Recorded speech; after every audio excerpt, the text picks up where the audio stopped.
Hi, and thanks for logging on to the Daily DVAR Halacha. And here's a brand new halacha for you, and it's for Wednesday, 10th day of January, 23rd day of Teves.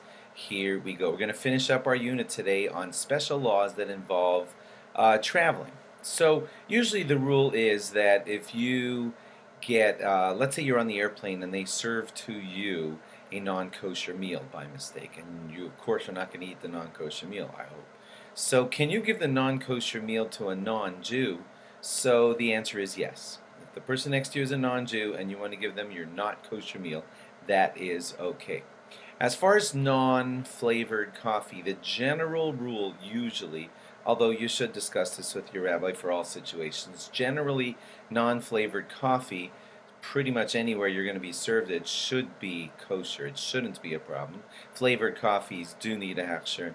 They can be a problem. When you're on an airplane, the problem with taking the airplane coffee could be that they washed some of the utensils together with some other utensils that weren't kosher. So if you intend to do that, do speak with your rabbi, get clarification for what your situation is. It can be a problem on an airplane.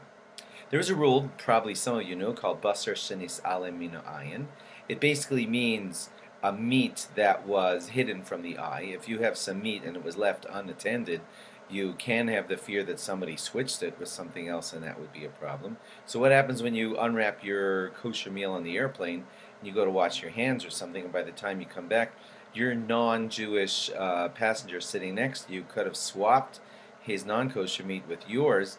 That's the chashash, that's the fear. So most of the rabbis will tell you in that situation it is okay. He expects you to come back pretty fast, and he's probably not swapping his meat with yours. You can rely on that. Although, if you want to be extra careful, just don't unwrap your meat part of your meal until you get back from your seat. Then unwrap it and eat it right away, and that will avoid that problem. Generally speaking, it is a problem for a man to walk right between two women. A tznius problem, a modesty problem. So what do you do on an airplane? There's two ladies sitting in two aisle seats, and you're going to walk right down that aisle. So most of the rabbis will tell you that's fine. You have no other choice in that situation.